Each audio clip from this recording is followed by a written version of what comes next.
mahasiswa manajemen FEB UGJ. Di video sebelumnya kita telah membahas bagaimana cara memperbaiki kompetensi. Nah, di video kali ini kita akan membahas tentang implementasi kinerja dalam manajemen SDM. Yuk simak videonya agar kalian tahu ya. Implementasi kinerja dalam manajemen SDM. Di sini ada tingkat kinerja. Yang pertama ada kinerja organisasi. Pencapaian hasil pada tingkat atau unit analisis organisasi. Kinerja pada tingkat organisasi ini terkait tujuan organisasi, rancangan organisasi, dan manajemen organisasi. Yang kedua ada kinerja proses.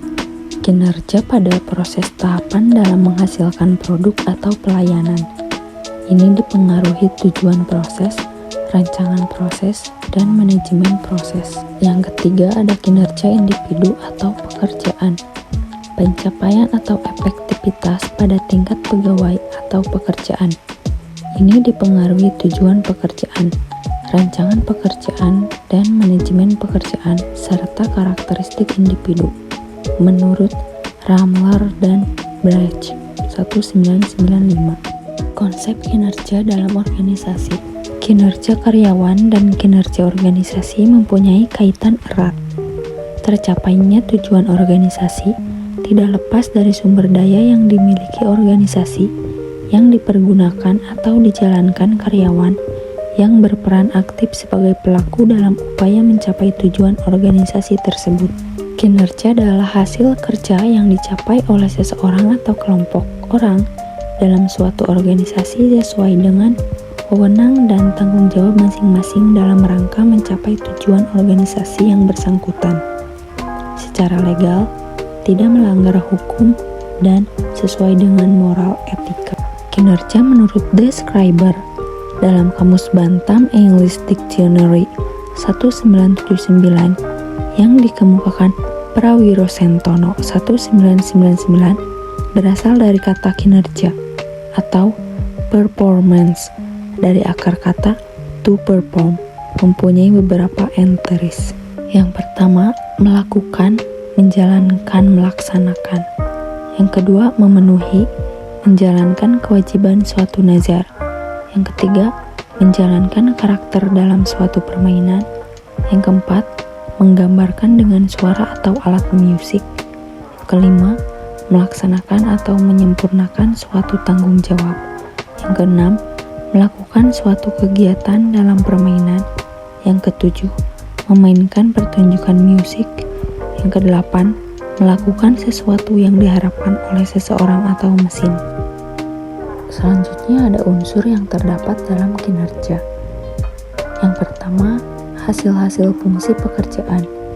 Yang kedua, faktor-faktor yang terpengaruh terhadap prestasi kerja pegawai. Yang ketiga, pencapaian tujuan organisasi. Yang keempat, periode waktu tertentu. Yang kelima, tidak melanggar hukum. Dan yang terakhir, sesuai dengan moral dan etika. Selanjutnya ada indikator kinerja organisasi. Yang pertama, performa harus mengarah hasil dan semangat untuk menghasilkan nilai. Yang kedua, harus dapat diukur sehingga input dan output dapat dikuantifikasi. Ketiga, unit dan personel dapat diukur kinerjanya, harus memahami metode penilaian dengan penjelasan minimal. Yang keempat, hasil penilaian dapat dikomunikasikan segera. Yang kelima, tersedia mekanisme penggabungan hasil penilaian kerja dengan feedback dan learning. Yang keenam, terhubung objektif dengan kebijakan insentif dan kebijakan pegawai. Yang terakhir, bersifat seimbang antara orientasi keberhasilan jangka pendek dan panjang.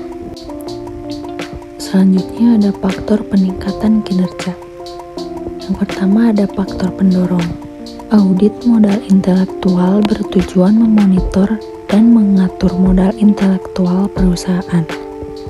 Kedua, audit modal intelektual memerlukan tim yang terdiri atas ahli strategi organisasi, keuangan, SDM, analisis pengetahuan, properti intelektual, dan pemasaran. Selanjutnya ada faktor penghambat. Yang pertama, masalah yang melekat dalam sistem pengukuran manajemen pengetahuan itu sendiri. Yang kedua, sulit mengidentifikasi hubungan langsung antara inisiatif manajemen pengetahuan dengan performansi perusahaan. Yang ketiga, manajemen biasanya meminta indikator kasat mata, seperti dampak terhadap performansi keuangan dan operasional lainnya. Yang terakhir, semakin beragam dan kompleksnya stakeholder atau pihak berkepentingan terhadap eksistensi perusahaan.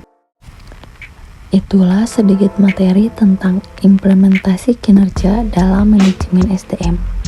Terima kasih kepada teman-teman yang sudah menonton video ini.